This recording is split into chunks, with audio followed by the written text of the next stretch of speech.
عەلی قولی خان.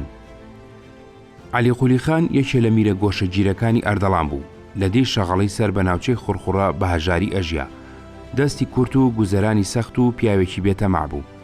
زۆر جار کە پیان ئەوت بۆ ناچی تۆش وەکو میرەکانی تری ئەردەڵان هەوڵێ بدەی شتێ بۆ خۆت پێکەوە بنێی، لە وەڵامدا ئەیوت ئەگەر خوددا بیدا لە شەغەڵیش ئەیدا. دوای ئەم ڕووداوە قسەکەی عەلی قولی بوو بە پەند و کەوتە سەر زار. شای ئێران و داو دەستگای حکومڕانی سەفەوی لەو کاتەدا کەوتبووە بەرمەترسی هەڕەشەی ڕوخێنەری شۆڕشی ئەفغان. پێچی ئەمیش ئەرکە قورسەکانی شای ئێرانی پێهاڵ نەسوڕابێ و نەیتوانی بێداواکانی جێبەجێ بکە لەبەر ئەوە ئەمیشیان لا بردو دیسان عەباس قولی خان گەڕایەوە سەرکار 1932-1936. نووسەری زیرشەرەفنامە ئەڵێ لە ساڵی 1934 کۆچیدا کاتێ مەحموودی ئەفغان گەیشتە ئیسفەهان، ئاڵۆزی و پشێوێکی زۆر کەوتەکاری شاه سوڵتان حسێن و ناوچەی عێراقی عەجەمەوە. عەباس قولی خانی والی هەموو ئەو هێز و سوپایی هەیبوو لە 6,000 کەس تێپەڕیە کرد بە سەرۆکایەتی ئەمیرێک لە ئەمیرانی خۆی تەرخانی یارمەتی شاه سوڵتان حسێنی کرد و بەرەو ئیسفەهانی ناردن. کاتێ سوپای ئەردەڵان گەیشتە مەنزڵی سیاچال کە دوو قۆناغ لە ئیسفەهانەوە دوورە، مەحموودی ئەفغان هەواڵی پێگەیشت و ئەشرەفی خزمی خۆی کە دوای ئەو بوو بە جێنشین و ناوی ئەشرەف شاهی لێنرا بە 7,000 سواری ئەفغانیەوە ناردە شەڕی قشوونی ئەردەڵان.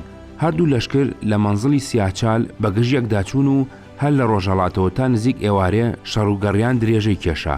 شیر و نێزە و چەکی کوشندەی شەڕ و لێدانیان بە نیازی گرتنی کوردستان لە بابانەوە جوڵاو گەیشتە سنووری مەریوان. کەسێ بەرەنگاری و پێشگیری لێ نەکرد. ئەشراری مەریوان و هەورامان و دیاتەکانی سەرەڕێ ڕویان لە حاکمی خۆیان وەرجێڕا و بوونە هاوڕێ و هاوداستانی لەشکرەکەی خانە پاشای بابان. خانە پاشا بەهێز بوو، بێباکانە تا 5 فرسەخی سنە هات.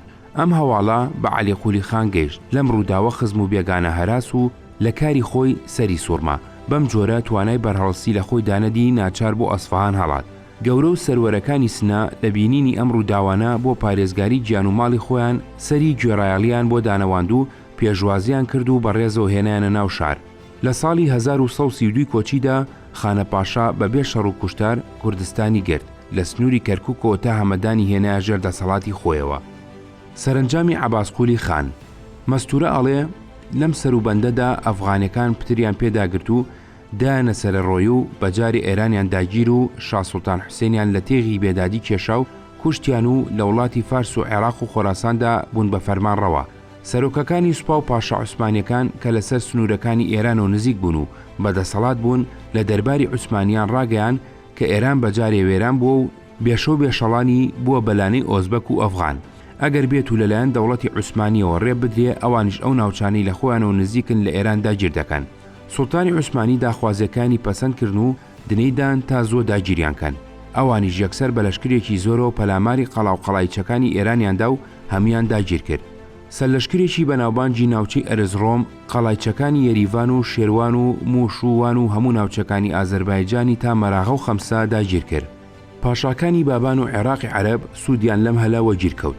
ناوچەی ئەردەڵان و کرماشان و هەمەدان و برۆجەرد و نەهاوەند و گەڕووسیان لە ماوەیەکی کووردا داگیر کرد و فەرمانڕەوای خۆیانیان لەسەر قوتکردنەوە. خانە مەحەممەد پاشای بابان لە ساڵی 1936 کۆچیدا هەڵی کردە سەر ئەردەڵان و داگیری کرد و بوو بە فەرمانڕەوای. عەباس قولی خانیش لەم شەڕ و شۆڕانەدا کوژرا. لێرەدا هەندێک ڕوودا و پێویستیان بە ساختکردنەوە و هەندێک هەواڵی پێویستیان بەڕاستکردنەوە هەیە. یەک، بە پێی نووسینەکەی زەیل و مەستورە لە کاتی هاتنی خانە پاشادا عەباس قولی خان والی ئەردەڵان بووە و لەو شەڕ و شۆڕانەدا کوژراوە، بەڵام بە پێی نووسینەکانی حەدیقە و توحفە لەو کاتەدا عەلی قولی خان والی بووە و دوای هاتنی خانە پاشا بەرەو ئەسفەهان هەڵاتووە. دوو، خانە پاشا وەکو حەدیقە لە لاپەڕە 147 و توحفە لاپەڕە 134 ئەڵێن کوڕی مەحەممەد پاشا و لە ئامۆزاکانی سلێمانی پاشا نەبووە، بەڵکو خۆی ناوی محەممەد و کوڕی سلێمان پاشا بووە، لەبەر نازداری پیان وتۆ خانە مەحەممەد پاشا. مەستورەش هەر بە خانە مەحەممەد پاشا ناوی بردووە. جگە لەوەش لەو کاتەدا بنکەی ئەمارەتی پاشاکانی بابان لە قەڵاچوالان بووە، چونکە ئەوسا شاری سلێمانی هێشتا بنیاد نەنرابوو. شاری سلێمانی لە 1990دا ئاوا کراوەتەوە. سێ، کە خانە پاشا بەڕێ ئەکەوێ بۆ گرتنی سنە وەکو نووسەرانی حەدیقە و توحفە ئاڵێن ئەشراری مەریوان و هەورامان داویانەتە پاڵی، بەڵام وەکو ڕووداوەکان دەری ئەخەن ئەوانەی هاوکاریان کردووە هەر ئەشراری مەریوان و هەورامان نەبوون، بەڵکو کەسانی ناوداری بنەماڵی ئەردەڵانیشیان تێدا بووە. لەوانە سوبحان وێردی خان ئەو کاتەی خانە پاشا حکومڕانی سنە بووە، سوبحانوێردی کاربەدەستی ئەسفەند ئاباد و گەڕووس و خەمسە بووە و نازناوی پاشایشی دراوەتێ. لۆب لاپەڕە 87 و مەستورە لاپەڕە 91 لەو شەڕە گەورەیەشدا کە لە نێوان لەشکری عوسمانی و لەشکری ئەفغانیدا ڕوویدا 1939 ئەم یەکێ بۆ لەو بیزمیرە کوردەی لەژێر سەرکردایەتی خانە پاشادا باڵی چەپی لەشکری عوسمانیان پێگێناوە. 4. حەدیقا لە لاپەڕە 148 و توحفە لە لاپەڕە 136 ئەڵێن کە دەنگوباسی سەرکەوتنەکانی نادری سەرکردەی لەشکری شا تاماسپی سەفەوی بەسەر ئەفغانەکان بڵاو بووە، عەباس قولی خان لەگەڵ هەندێک لە دەست و پەیوەندەکانی چووە لای شا و نادر بە ڕەزامەندی شا عەباس قولی خانی دانایەوە بە والی ئەردەڵان. عەباس قولی بەرەو کوردستان گەڕایەوە. عەلی خانی بابان بەبێ شەڕ سنەی بۆ بەجێهێشتن. عەباس قولی هاتەوە سنە 1942 بەڵام عەباس قولی هەمان ساڵ مرد و سوبحانوێردی خانی کوڕی لە جێگەی دانرا. ئەگەر عەباس قولی خان وەکو مەستورە ئەڵێ لە شەڕ و شۆڕەکانی 1936 دا کوژرابێ، ئەم جێڕانەوەی حەدیقە و توحفە هیچ بناغەیەکیان نامێنێ. 5. مێژوونووسەکانی ئەردەڵان لە ساڵی گرتنی ئەردەڵان و شاری سنەدا لەلایەن خانە پاشای بابانەوە یەکنین. زەیل ئەڵێ 1934 و مەستورە ئەڵێ 1936 و حەدیقە و توحفە ئەڵێن ساڵی 1932 بووە. هەموو مێژوونووسەکانی عوسمانی کە دەربارەی ڕووداوەکەیان نووسیوە باسی ساڵی 1936 کردووە. لەبەر ئەوە دیاریکردنەکەی مەستورە لەناو ئەوانەدا ڕاستە. 6. بە قسەی مێژوونووسەکانی ئەردەڵان حەدیقە و توحفە خانە پاشا 4 ساڵ حکومڕانی ئەردەڵانی کردووە، 1932 1936 و ئەوسا حکومڕانی سنەی بۆ عەلی خانی کوڕی بەجێهێشتووە و خۆی گەڕاوەتەوە موڵکی بابان. گویا عەلی خانیش 6 ساڵ حکومڕانی سنە بووە، 1936 1942. ئەگەر خانە پاشا 4 ساڵ حکومڕانی سنە بوو بێ 1936 1940 ئیتر بۆ عەلی خانی کوڕی بەجێهێشت بێ، ئەوە عەلی خان تەنیا 2 ساڵ حکومڕانی کردووە، چونکە وەکو ئەوان ئەڵێن لە 1942 دا عەباس قولی خان هاتۆتەوە سنە و عەلی خان بەبێ شەڕ ڕۆیشتووە. 7. ئەو ماوەیە هەلومەرجی ناوچەکە بەهۆی هێرشی گەورەی عوسمانیەوە بۆ سەر لوڕستان و کرماشان و هەمەدان و دواتر شەڕی لەشکری عوسمانی و ئەفغانین لە نزیک هەمەدان و شکانی لەشکری عوسمانی بۆی هەڵگەڕانەوەی خانە پاشا و لەشکرەکەیەوە لە عوسمانەکان. ئەو ماوەیە خانە پاشا خەریکی بەشداری بووە لەم لەشکرکێشیانەدا. خانە پاشا بە قسەی ڕەنجوری ساڵی 1943 و بە قسەی سەرچاو عوسمانەکان لە ساڵی 1945 دا کوژراوە. سوبحانوێردی خان 1943 1961 تاماسپی دووەم کە لە گەماروی ئەفغانەکان لە ئەسفەهان دەرباز بوو خەریکی سازدانی هێز و پەیداکردنی پشتوپەنا بوو. یەکێ لەو کەسانەی دابیانە پاڵی کابرایەکی نەناسراوی ئێلی ئەفشار بوو. لە ماوەیەکی کووردا ئەم پیاوە هەڵکەوتووە ناوی وەکو قارەمانی ئێران دەرکرد و بوو بە سەرداری هێزەکانی تاماس بوو. لە دوو شەڕی چارەنووسازدا ئەشرەفی ئەفغانی شکاند 1941 1942. ئەشرەف بەشکاوی ئەسفەهانی بەجێهێشت و بەرەو قەندەهار هەڵات، بەڵام لە ڕێگە کوژرا. کوژرانی ئەشرەف کۆتایی هێنا بە حکمی 7 ساڵەی ئەفغانی لە ئێراندا. مەستورە ئەڵێ چون دەوڵەتی نادرشا لە ڕۆژەڵاتی ئێرانەوە ئەستێرەی پرشنگیدا و شا تاماس پیشکە لەو سەروبەندەدا نێوی کەوتوبەوە نێو نێوانەوە، نادرقولی ئەمەی بە هەڵزانی و کردی بە بیان و دەستپێچ بۆ خۆی و توانی ئێران لە چەنگاڵی بیانی ڕزگارکە و بە لەشکرێکەوە بەرەنگاری پاشا عوسمانەکان کە کرماشان و سنە و هەمەدان و کوردستانیان داگیر کردبوو بۆ پاش شەڕ و شۆڕی عوسمانی و بابان بەزین و هەڵاتن و لەشکری نادرشا سەرکەوت. زۆربەی پیاماقولانی کوردستان لەو شەڕەدا کوژران و لە ناو چوون و بەشێکیشیان لە کۆت و زنجیر دران. خسرەوبەجی مونشی و مەلا عەبدولکەریمی قازی لە ناو کوژراوەکاندا بوون و هەروەها محەممەد عەلی بەجی وەکیلیش لە ناو کۆت و زنجیرکراوەکاندا بوو. لە ساڵی 1932 کۆچیدا ئەبێ ساڵی 1942 بێ. لەشکری پیرۆزی نادرشا هاتە ناو سنەوە.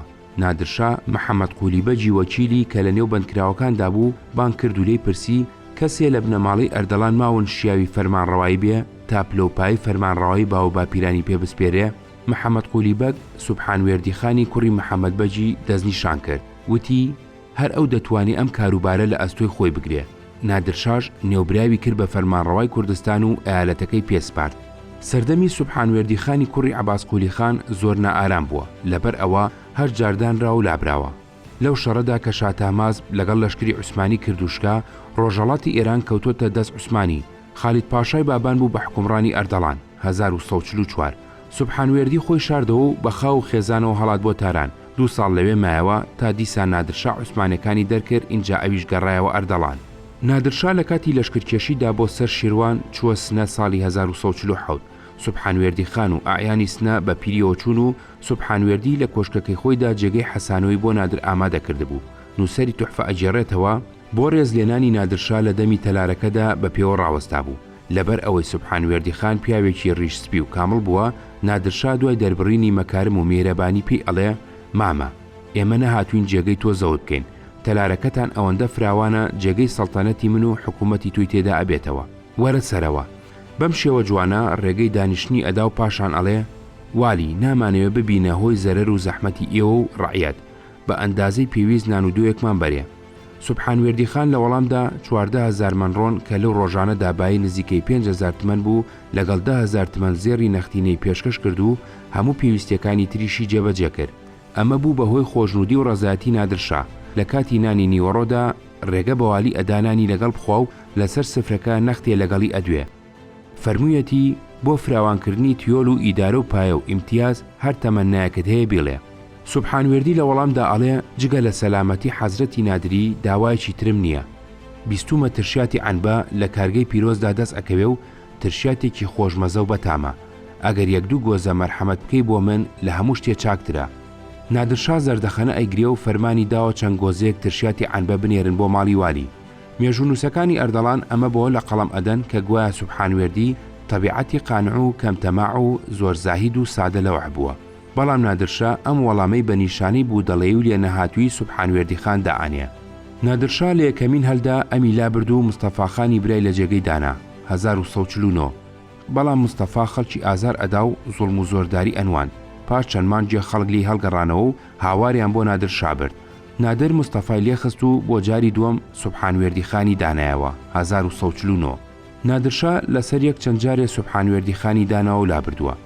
دەربارەی هەلومەرجی ئەردەڵان لەو ڕۆژگارەدا مەستورە ئەنووسێ بە بۆنەی ئاژا و ئاشوو بۆ وڵات واوێران بوو بە جارێداری بەسەر بەردیۆ نەمابوو. بودجەی دەوڵەت بەجارێ کەس بوو بەشی هیچی نەدەکرد. بەم جۆرە وڵات بەجارێ وێران بوو. جاری دووەم کە لە سەفەری هیندستان گەڕایەوە خان ئەحمەد خانی کوڕی لە جێگەی دانا 1953. لەو کاتەدا ژنی سوبحانوێردی بە بارمتە لە ئەسفەهان بوو. داوای لە خۆشی کرد بچێتە ئەسفەهان و چوو. خان ئەحمەدی لە جێگەی دانا. مەستورە لاپەڕەنەوە 5. بەڵام نادر پێویستی بە لەشکری ئەردەڵان و خان ئەحمەد بوو بۆ لەشکرکێشی بۆ سەر داغستان. بۆیە خان ئەحمەدی بان کردەوە و دیسان سوبحانوێردی بۆ جاری سێهەم دانایەوە 1954. جاری سێهەم کە لە سەفەری داغستان گەڕایەوە نادرشا سەر لە نوێ سوبحانوێردی خانی لادا و خان ئەحمەد خانی کوڕی لە جێگەی دانا 1955. بەڵام خان ئەحمەد خان لەبەر ئەوەی ئەماری دانەوێڵی نادرشا شکاند بوو لە ترسی سزای شا هەڵاتبوو بۆ ناو عوسمانی.